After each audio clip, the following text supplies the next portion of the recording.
Welcome back to In Focus Kentucky. On this episode, we're discussing the new cigarette tax law passed recently and the overall status of health in our state. And joining me now is Dr. Ardis Hoven, an infection disease physician and the first female chair of the World Medical Association. Thanks for joining us here on In Focus Kentucky. Well, thank you for inviting me. Absolutely, and we want to get right into it. About the summer season is here in full swing, and with the summer, there are different health-related items that we should be on the watch for. So talk to us about things that are important for the summer to be on the lookout for. Well, clearly we're now early in the tick season, and it is anticipated that this year we may see ticks earlier because spring has been cooler and wetter. And we know that ticks carry about 16 different diseases or infections.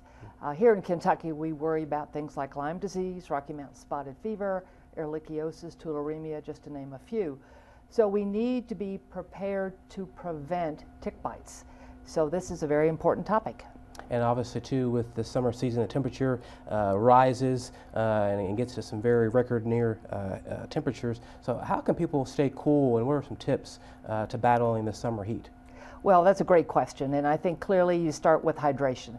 People have to be able to hydrate regularly. I tell folks to stay out of the heat during the hottest points of the day. Do your work in the morning, do your work at night. Wear cool, thin clothing. You wear a hat. But again, hydration. Pay attention to your neighbors, elderly, the frail, because they're the ones that are going to be most affected by extreme heats. And do everything you can to cool the inside of your residence, wherever you live. Cool breezes are helpful, leaving windows open with screens to keep the ticks and keep the mosquitoes out predominantly. But those are the sorts of things: cooling your home, your residence, wearing light clothing, light loose-fitting clothing, hydration, and staying out of the heat at the hottest part of the day. And obviously, we're talking about people, but pets are also as well. a big deal as well. Keep plenty of water available for your pets. Remember, the water will evaporate. The other thing you need to remember, though, is standing water in your yard can allow mosquitoes to develop and contaminate your environment, so to speak. Now, recently there has been a big hepatitis A outbreak in Kentucky, deaths as a result of some of this. So talk to us about hepatitis A, what it is, but also how to treat it and potentially prevent it as well. I will be glad to. We've had an outbreak here in Kentucky. It actually began in November of 2017. We've had now about 675 cases of acute hepatitis A. Hepatitis A is an acute viral infection, causes nausea, vomiting, abdominal pain, jaundice, makes people sick, or some people don't get very sick at all. And what we have seen happening here now throughout the state, it was highest in concentration in Jefferson County, but we're seeing it now through other parts of the state. There is no treatment for it. It is supportive treatment only, but it is preventable, and it is preventable with vaccination and good hand hygiene. Now, are outbreaks like something like this hepatitis A, is this something that we could see often, that could be reoccurring? Is this a new thing? It can reoccur, and we do see it from time to time, but this has been a particularly large one for the state of Kentucky, and that's why we're encouraging people to get vaccinated against hepatitis A. Heretofore, we have looked at high-risk groups for vaccination, those people who travel internationally, people adopting children from outside the United States, homeless populations, for example. But on the other hand, now, because of this potential risk, we're encouraging everyone to be vaccinated against hepatitis A. Now, where are we with the flu season? We traditionally don't speak about the flu in the summertime season, but there are many reports and cases of people still getting this illness. So explain to us about that. Influenza is winding down. Normally we'll see it ending April, May. It is winding down.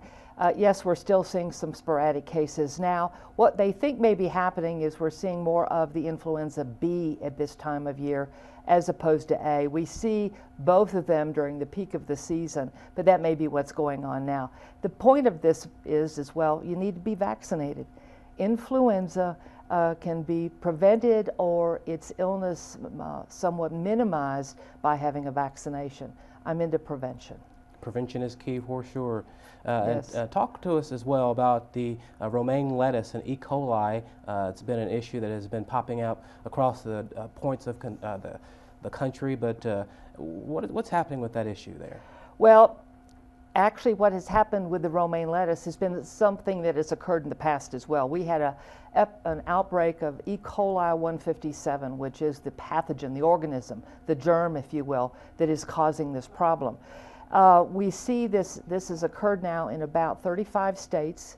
Kentucky has had one case. It came from chopped up romaine lettuce, was put in a bag from Arizona. The FDA is having a devil of a time trying to figure out where it actually happened and how it happened. And as you will probably remember or have seen lately, if you've been to the grocery store, you couldn't purchase these items. So the season is probably now wearing down on that one, but there have been about 5 deaths in the United States. This particular organism produces something called a toxin. We call it Shiga toxin. And it causes severe bloody diarrhea, and unless those individuals are treated promptly, very severe complications can develop. Wow, yeah, severe complications for sure, and we appreciate you giving us these tips on how to prevent these and potentially staying away from contracting these illnesses. Good, delighted. Hey, thanks so much for joining us on In Focus Kentucky. Thank you, delighted to be here. Absolutely, and thanks so much for watching In Focus Kentucky. There are many ways to keep up with updates about this show. You can watch this or any of our past shows online at SpectrumInFocus.com, and you can follow me on Facebook, Twitter, and Instagram. Just search at Mario Anderson TV. Have a great week.